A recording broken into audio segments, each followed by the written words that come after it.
Buenas noches, estamos en nuestras noches de cuentos, estamos en nuestras noches de lecturas clásicas, Departamento Editorial, Secretaría de Educación, en compañía de la UNAM, edición de 1984. Seguimos en el Oriente y esta ocasión estamos con el Ramayana, y nuestra lectura de esta noche dice de la siguiente manera.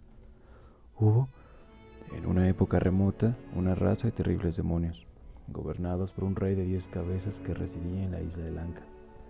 Estos seres dedicados al mal, no conformes con haber invadido poco a poco el mundo, amenazaron a los divinos habitantes del cielo. Pero los dioses compusieron un brebaje y ordenaron a Dasarata, rey de Ayodhya, que lo hiciera beber a sus mujeres, de las cuales tuvo 4 hijos, Rama, Bharata, Lakshmana y Shatrugna. El dios Vishnu, resuelto a sacrificarse por el bienestar de los dioses y de los hombres, encarnó en el príncipe Rama, quien debería ignorar su origen divino hasta no cumplir su misión. El viejo rey Dasarata, admirado por la sabiduría de Rama, se dispuso a compartir con él su gobierno, cuando desposase a la princesa del país de Videja, llamada Sita. Pero una de las mujeres del rey, la madre de Bharata, quiso evitar que Rama ocupase el trono de su padre, para lo cual compareció ante el rey y dijo: «Recuerdo, oh Dasarata, tu promesa de concederme el primer favor que te pida. Porque deseo en el corazón la prosperidad de mi hijo Bharata, quiero que compartas tu reino con él y destierres a Rama durante 14 años». El rey se resistió al cruel deseo de su mujer, pero como no podía dejar sin cumplimiento su promesa, con el alma llena de angustia ordenó el destierro de Rama. El divino príncipe, respetuoso, obediente a la voluntad de su padre, se retiró a los bosques en compañía de la amante Sita y de su devoto hermano Lakshmana. Poco tiempo después, el gran monarca dispuso una cacería, y en ella dio muerte, por desgracia, al hijo de un anacoreta ciego. Delirante de dolor, el anciano maldijo al rey y le auguró una desdicha, de modo que Dasarata, bajo la influencia de la maldición y con el alma perturbada por el alejamiento del príncipe predilecto, sentía acercarse el fin de su gloria. Un día, al despertar la reina Kausalya, se dio cuenta de que su esposo ya no era sino un cuerpo inanimado. La noticia se supo de pronto en todo el reino. La gente prorrumpió en dolorosos gemidos y después de los funerales el palacio quedó abandonado como una cueva por el león. Entonces Bharata, hijo virtuoso de una madre injusta, quiso dar la corona a Rama, porque era una ley constante del país la siguiente: mientras el primogénito exista, el segundo hijo no tiene derecho a la corona. Así que, acompañado por las reinas, los sacerdotes, los consejeros y los soldados, Bharata salió en busca de Rama. Cuando hubo pasado el río Ganges, su guía dijo: «A partir de aquí debes ir hacia la selva, a buscar la confluencia de los ríos donde hay 1000 variadas clases de pájaros. Harás alto en ese lugar y enseguida dirigirás la marcha al retiro del ermitaño Bharadwaya, situado al oriente del bosque». Así lo hizo Bharata, y cuando descubrió a cierta distancia la choza del ermitaño, mandó detener el ejército para seguir el camino acompañado solamente por el gran sacerdote, cuyos pasos seguía con humildad. Apenas el ermitaño de las grandes maceraciones advirtió la presencia de Bharata, se puso en pie precipitadamente. «Permíteme que te ofrezca», dijo, «los refrescos que deben darse a un huésped, pero quiero, además, dar un banquete al ejército que te sigue, porque me será muy grato pensar, oh noble príncipe, que has recibido de mí una buena acogida». Entonces Bharadwaya entró al recinto del fuego sagrado para purificarse, y como necesitaba disponer de todo aquello que la hospitalidad demanda, invocó al celeste genio Vishvakarma, a quien dijo estas palabras: «Quiero dar un banquete a mis huéspedes. Haz, pues, que corran por aquí todos los ríos de la tierra y del cielo, que entren por el oriente y salgan por el occidente, que unos sean de licor, otros contengan vino en vez de agua y que corra en otros una onda fresca y dulce, semejante por el sabor al jugo que se extrae de la caña del azúcar». La tierra se allanó en una distancia inmensa y fue cubierta de tierno césped. Aparecieron allí maravillosas plazas, caballerizas para los corceles, establos de elefantes, multitud de casas y palacios, y una morada real que deslumbraba por las muchas pedrerías. Luego, a una voz de Bharadwaya, se presentaron 50.000 mujeres celestes, flexibles como los tallos del loto, de las que una solo haría enloquecer de amor a cualquier hombre. «Vamos», decían, «todo está dispuesto, que sin medida se beba leche y miel. Tú, que deseas comer, gusta aquí de las viandas más exquisitas». Y los hombres del ejército, satisfechos en todo lo que pudiesen haber apetecido, arrebatados por los encantos de las mujeres, gritaban: No queremos regresar a Ayodhya, no queremos volver a la selva. Este es el paraíso. Pero, mientras que así se regocijaban en el retiro de Bharadwaja, transcurrió la noche.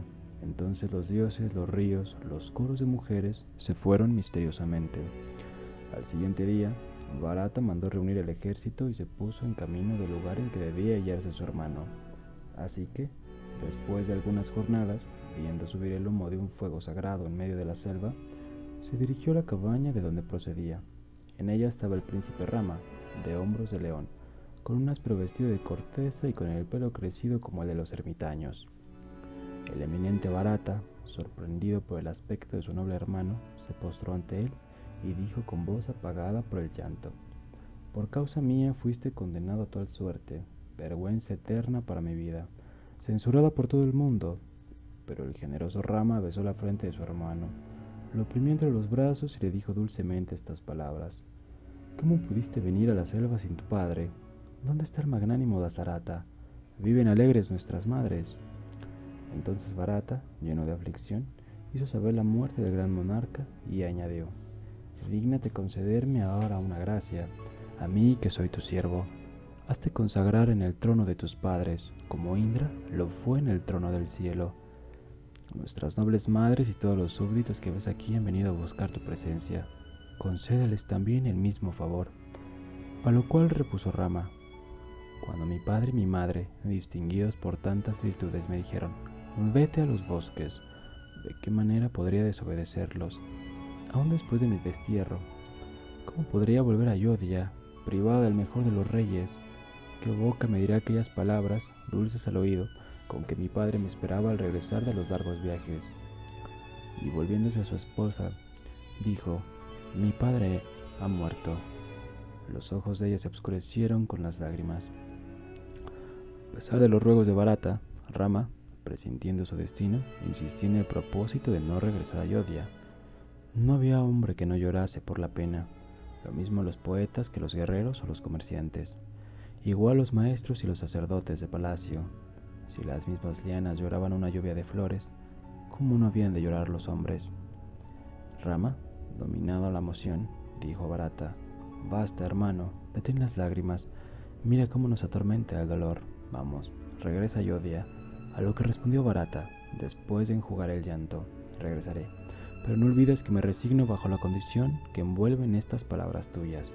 Toma a título de depósito la corona imperial. Entonces, el eminente Bharata y su devoto hermano Saratrugna, seguidos por el ejército, regresaron a Ayodhya. Así, se acordaron sabiamente los sucesos para dar principio a la misión de Rama, cuya firme voluntad quiso ser doblegada por los demonios. La diosa Surpanaka interrumpió la soledad de Rama con el deseo de separarlo de Sita, pero Lakshmana intervino y la castigó bravamente. La ofendida Surpanaka fue entonces ante su hermano Kara y con voz quejumbrosa demandó protección hasta no decidirlo a la venganza. Vamos, decía, manda 14 demonios contra Rama. No enciende tu ánimo valeroso el verme herida. El maléfico dios quiso complacer a su hermana, pero, como los 14 demonios fueran muertos por las flechas de Rama, la cólera ennegreció su espíritu. ¿Qué mortal osaba oponerle resistencia? El mismo Kara, al frente de su ejército, decidió combatirlo. El sol, conforme iba acercándose a la cabaña de Rama, brillaba con un color semejante al del crepúsculo, cada vez más opaco, hasta perder su claridad. Sopló un viento impetuoso, la luna y las estrellas brillaron a la mitad del día. En aquel momento los espíritus luminosos acudieron a presenciar el gran combate. Impresionado por los siniestros augurios, Rama dirigió al devoto Lakshmana el siguiente lenguaje: Corre en busca de Sita y llévala al lugar seguro de la montaña, porque se acercan nuestros enemigos. Inmediatamente, Lakshmana, armado de flechas, condujo a Sita hacia una caverna de difícil acceso. Bien, pensó Rama, sujetando con fuerza su armadura. En ese momento, los Rakshasas llegaron frente al divino príncipe, pero, aunque los animaba el deseo de combatir, cayeron en una profunda estupefacción, que así era imponente la presencia de Rama. Sin embargo, cuando vieron que el iracundo Kara se disponía a la lucha, los Rakshasas, semejantes a las grandes nubes de color de cobre, dispararon una tempestad de flechas sobre Rama, quien la recibía impasible, como el océano a las olas de los ríos. También Rama disparaba sus dardos de oro, certeros, irresistibles, parecidos al zarpazo de la muerte. Rodaban por millares las cabezas de sus enemigos, tajadas en forma de media luna, a los pies de Kara furibundo, quien dirigiéndose a su hermana, dijo: reanima el valor de mi ejército, heroico Dushana, intenta un ataque más. Entonces Dushana se lanzó sobre el generoso príncipe como si fuera la muerte, blandiendo una masa imponderable. Dijérase un trozo de montaña, pero Rama cortó con una flecha los brazos del guerrero y la terrible masa vino al suelo. En medio de tal desolación, Kara y Rama principiaron a dirigirse innumerables flechas, de tal modo veloces que la bóveda celeste se inflamaba a su contacto. Rama, con el cuerpo bañado en sangre, brillaba con el fulgor de un ardiente brasero. Kara rugía como la tormenta. El Rakshasa arrojó sobre su divino enemigo una masa adornada de oro, inmensa, fulgurante. Por donde iba pasando no quedaban sino cenizas. Pero Rama disparó sobre ella la flecha de fuego, parecida a una serpiente, de manera que la masa viniese al suelo destruida. Entonces, Kara desarraigó un árbol enorme, y al arrojarlo contra Rama dijo para sí: ¡ya moriste! Pero nuevamente un raudal de flechas detuvo aquella mole, y en el acto el generoso príncipe Ayodhya dio muerte a su enemigo. Un sonido de tambores, acompasado a la alegría de los dioses celestes, acogió el triunfo de Rama, sobre cuya cabeza caía una interminable lluvia de rosas. ¡Bien, bien!, aprobaron los inmortales testigos de la contienda. Después, Rama regresó a su choza para seguir la vida del destierro, en compañía del hermano devoto y de la esposa de ojos de gacela. El rey de los demonios, Ravana, era el enemigo más fuerte de Rama. Quizá presentía al dios Vishnu bajo la forma del príncipe, porque se propuso separarlo de Sita, prosiguiendo la obra de Surpanaka. La paz del retiro fue interrumpida una vez más, cuando Ravana pudo llevarse a Sita en su carro mágico. Para Rama se abría una contienda terrible por librar las puertas mismas de la ciudad Rakshasa, en la isla de Lanka. Sin pérdida de tiempo, combinó una alianza con los monos.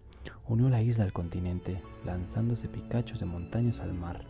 Durante 2 meses pasaron sus ejércitos de una orilla a otra y dieron principio a la tremenda lucha. La luz del sol fue seguida por la oscuridad de la noche, y el combate, bajo las sombras, era infinitamente pavoroso. Hiende, destruye, golpea, decían unos. Mátalo, arrástralo, gritaban otros. Rama y Lakshmana acechaban a los más valientes noctívagos y los herían con sus flechas parecidas al fuego. El campo de la lucha quedó convertido, después de unos momentos, en una mezcla repugnante de cuerpos desangrados y de flechas rojas. Los héroes dieron principio a los combates singulares. Aquí el poderoso Dhumrasa contra el prudente mono Hanumat, allá Ravana contra Sigriva, príncipe de los monos. Más adelante, Rama y Lakshmana contra el fiero Indrajit. Todos se combatían sin descanso, infatigables. Indrajit venció 2 veces a los príncipes, la primera dirigiéndole serpientes, bajo la apariencia de dardos, pero el divino pájaro Garuda, ante quien se amedrentaban los reptiles, los libró de una afrentosa muerte.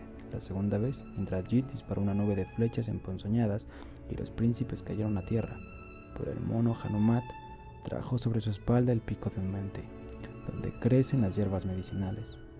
Una resucita a los muertos, otra saca las flechas del cuerpo. Una más cicatriza las llagas y esparce sobre los miembros un color uniforme y natural. Hanumat las aplicó a Rama y a Lakshmana, quienes volvieron en sí para combatir enseguida al rey de los demonios. Mientras Rama disparaba contra Ravana sus flechas innumerables, terminadas en hocicos de tigres y de leones o en picos de buitres y de cuervos, Lakshmana logró destruir la bandera del rey y dar muerte al conductor de su carro, pero inmediatamente vino a tierra con el corazón partido por una flecha de Ravana. Entonces Indra, viendo solo a Rama, le mandó su carro de oro, con bandera de asta de oro y 100 zonas de campanillas, su coraza, su arco y sus flechas, parecidos a los rayos del sol. Matali, el cochero celeste, dirigió los caballos de Indra contra el carro de Ravana. Cuando llegaban a él, una lluvia de dardos arrasó a Matali, a la bandera y a los corceles divinos.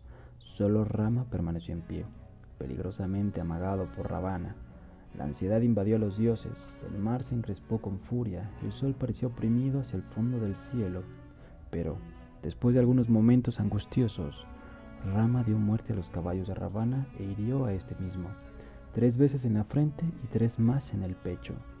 Entonces le dijo: tú, el más vil de los Rakshasas, vas a morir en castigo de haber dado prisión a mi esposa. Y enseguida le cortó una de las 10 cabezas, pero en el acto fue sustituida por otra y se sucedió con cada una de las demás. En aquel trance, Rama dispuso de un dardo de Indra, construido por Brahma en días remotos. Ese dardo tenía el viento en las plumas y al sol en su aguzado extremo. En la parte media reposaban las divinidades del terror, y todo entero tenía la forma de la muerte. Rama lo disparó, colérico, sobre el corazón de Ravana, quien vino a tierra inanimado, ya sin esplendor, mientras el tremendo dardo volvía por sí mismo a su aljaba. Las escenas de esa formidable lucha se sucedieron sin cesar un instante, unas veces en el cielo y otras en la tierra, durante 7 días. La dulce Sita, cuya alegría no dejaba paso a la voz, fue llevada a su esposo, pero Rama, contrayendo las negras cejas, le dijo: he hecho cuanto pude por lavar una ofensa. Tu libertad era para mí un caso de honor.